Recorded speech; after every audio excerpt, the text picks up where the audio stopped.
so much extra, and that really just made my blood boil, because at that time there wasn't anything I can do, because I couldn't go up there, because once you go through TSA, I couldn't go straight, because as he was coming through it, I couldn't go through that line, and everything was too busy, so I couldn't really do anything about it except, you know, tell the chaperones I was with, and even they expressed their own disgust about it. And that just really made me think, wow, like that's something that happens so often, but it's never reported on websites and etc. But let that have been any other race getting racially profiled, I promise you it would have been everywhere. If that was me and they were double checking my stuff and asking me stupid stuff like, do I live in Chicago, or do I have a father, and stupid stereotypical things like that, trust me, it would have been on News Channel 5 like that, or on Fox 17. So you find that this is quite prevalent. It's quite prevalent in terms of the denial in a real sense of people's constitutional rights. It is. Citizenship rights and whatnot. Is that what you're saying here? It is, and that's why I feel like there are certain political candidates who do not encourage equality. I'm not going to go into name dropping or anything, but there are certain candidates that do not support equality, and I feel like, okay, right now the two top candidates are Donald Trump and Hillary Clinton, and that's just, you just really can't fight that. And I feel like, since I'm not old enough to vote, I'm just watching this unfold, and I'm not making any certain choice, because my opinion wouldn't really be taken for anything because I can't vote.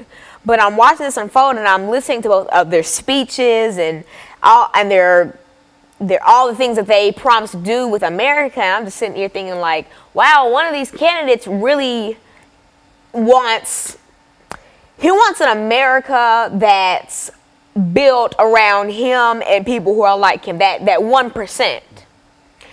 And I don't feel like you could really be a president if you don't think about other people, because running a country, you have to put others before yourself. You have millions of people who are looking up to you, who are abiding by your rules, and if you exclude them from some of the things, A, that's not right, and B, that's dangerous. Alana, in your category and your age group, I know you're not old enough to vote yet, but do you find that there's any kind of sentiment in reference to what is going on from a social level, from a religious level, among the people that you meet every day? I mean, is there any recognition? I see so many sentiment, not even just Islamic.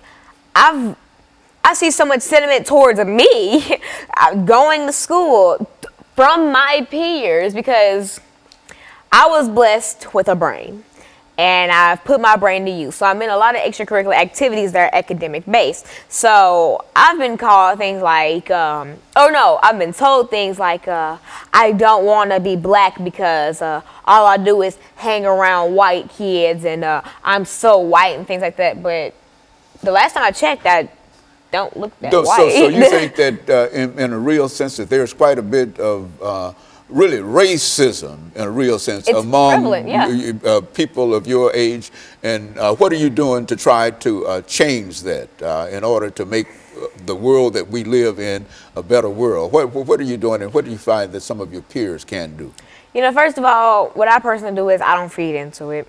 I'm not going to fight some ignorant child who comes up to me spurring and spitting out a bunch of racial slurs towards me, because that's not going to do anything but end in a fight, and that's just not what I'm about to do. First of all, I'll calmly ask them, why do you feel the way that you feel about that? And if they have sense enough to give me an answer, I'm not going to bash them for that answer, because they probably, because see, racism, you're not born racist, you're taught racism. If they're saying all that to me, they probably grew up in a household or a neighborhood where things like that were just common core. And so I asked them, say, let's make a mock conversation. You're so white, all you do is hang around white kids. Well, why do you think that I'm so white? Because all you do is hang around white kids. Well, it's not necessarily my fault. Say if I'm in a homeroom that's basically, in a lot of schools, they choose your classes by test scores.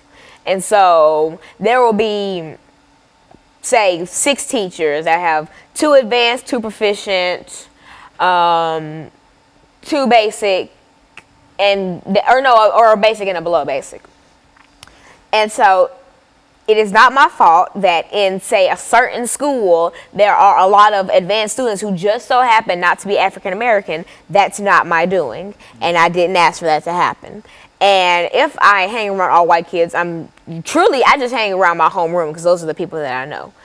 And if if the majority of them happen to be white or German or Irish or just non-African American, then that explains why I have so many friends who are not African American, because that's not who I'm in class with. I have plenty of African American friends. I'm in plenty things where I'm with plenty of African American people. Like, for instance, when I went to the Junior National Young Leaders Conference, it was a melting pot full of people. Like, there were so many different races. We even had a girl from Germany come. Like, it was just an awesome thing, and I got to learn about so many different cultures, and it was just so eye-opening. And so, Alana, today what you're saying here is that while there might be anti-sentiment, whether or not only against Islamic and et cetera, that you believe that everybody ought to try to practice not only love, but recognize that each person has the 13th, 14th, and the 15th Amendment rights, and that they ought to be free, and everybody ought to be equal. Is that what we're trying? Is that what you're trying? Speaking of those, the 13th Amendment banned slavery. The 14th gave us citizenship, and the 15th Amendment, people need to go out and vote. It's voting season right now. That is the biggest thing I want to emphasize. If you are strong-willed and you want America